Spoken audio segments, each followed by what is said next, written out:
Bismillahirrahmanirrahim. Assalamualaikum warahmatullahi wabarakatuh. Innal hamdalillah salatan wa salaman ala Rasulillah sallallahu alaihi wasallam. Asyhadu an la ilaha illallah wahdahu la syarikalah wa asyhadu anna Muhammadan abduhu wa rasuluh. Hasbiyallahu ni'mal wakil, ni'mal maula wa ni'man nasir, wa la hawla wa la quwata illa billahil aliyyil azim. Saudaraku seiman dan seakidah yang insyaallah dirahmati dan dimuliakan oleh Allah Subhanahu wa taala.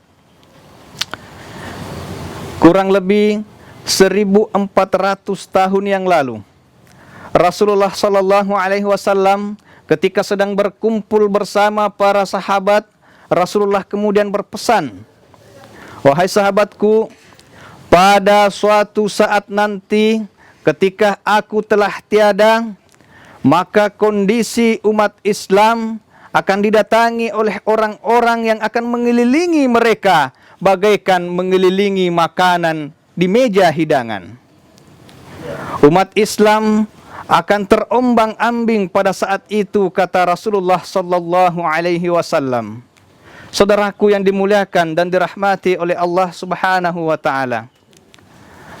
Ketika itu umat Islam akan didatangi dari segala penjuru.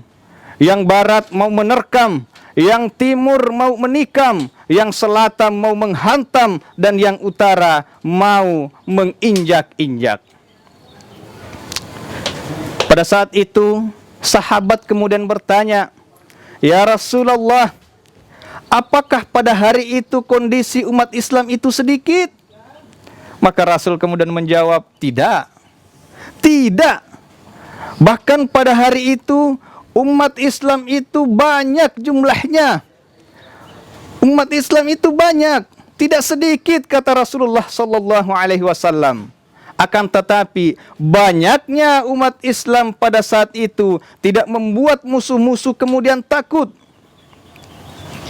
Mereka akan dipermainkan, mereka akan diombang-ambing bagaikan buih di tengah lautan.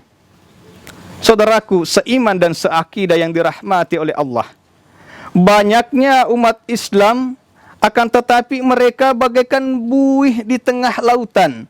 Coba kita lihat buih di tengah lautan, terombang-ambing tanpa bisa menentukan arah dan tujuan. Begitulah kondisi umat Islam di akhir zaman, kata Rasulullah sallallahu alaihi wasallam. Coba kita lihat saat sekarang ini. Bukankah kondisi yang dimaksud Rasulullah telah tiba? Kita lihat negara-negara Islam yang hari ini di Suriah, di Libya, di Mesir, di Irak, bahkan di negara kita hari ini, negara dengan penduduk mayoritas umat Islam, penduduk terbanyak umat Islam di seluruh dunia, sekarang diombang-ambing hadirin. Sekarang kita dipermainkan hadirin, fitnah terjadi di mana-mana. Maka apa yang dikatakan oleh Rasulullah sallallahu alaihi wasallam kurang lebih 1400 tahun yang lalu, bukankah itu telah tiba hari ini hadirin? Kita lihat kondisi umat Islam saat sekarang ini. Hari ini kita dibanjiri dengan peradaban-peradaban. Kita dibanjiri dengan kebudayaan-kebudayaan yang semakin hari semakin menjauhkan kita dari nilai-nilai Islam. Mungkin hari ini kita tidak ada lagi perang Badar, kita tidak ada lagi perang Uhud, kita tidak akan lagi perang Khandaq. Akan tetapi hari ini hadirin pemirsa, kita sekarang perang ideologi. Hari ini kita perang kebudayaan yang semakin hari semakin mengikis nilai-nilai Islam.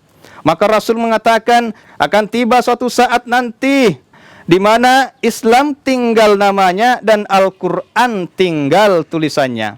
Banyak orang Islam mengaku dirinya Islam tapi tidak mengaplikasikan nilai-nilai Islam. Al-Quran di rumah hanya jadi hiasan, tidak pernah dibaca hadirin. Kita dalam sehari hadirin baca Al-Quran berapa kali? Lebih banyak mana baca update status, baca status di Facebook, di Twitter, di Instagram, atau baca Al-Quran? Itu yang terjadi hari ini. Kita lebih banyakkan membaca status dibanding membaca Al-Quran. Maka tibalah zaman itu yang dikatakan Rasulullah bahwa Al-Quran hanyalah tinggal tulisannya. Kemudian sahabat bertanya, apa yang menyebabkan itu wahai Rasulullah? Kata Rasulullah, karena umat Islam terkena penyakit al-wahan. Apa itu al-wahan ya Rasulullah? Al-wahan itu ialah penyakit hubbud dunia wa karahiyatul maut. Cinta akan dunia dan takut akan kematian. Inilah dua penyakit yang kemudian menjangkit umat Islam di akhir zaman. Cinta dengan dunia, menganggap bahwa dunia adalah tempatnya segala macam kenikmatan, dan kemudian menganggap bahwa kematian adalah pemutus kenikmatan. Semoga kita dijauhkan dari sifat al-wahan, cinta dunia dan takut akan kematian. Pemirsa yang dirahmati dan dimuliakan oleh Allah Subhanahu wa taala, semoga apa yang sempat saya sampaikan bermanfaat untuk kita sekalian. Kota Karawang, Kota Bekasi. Cukup sekian dan terima kasih. Assalamualaikum warahmatullahi wabarakatuh.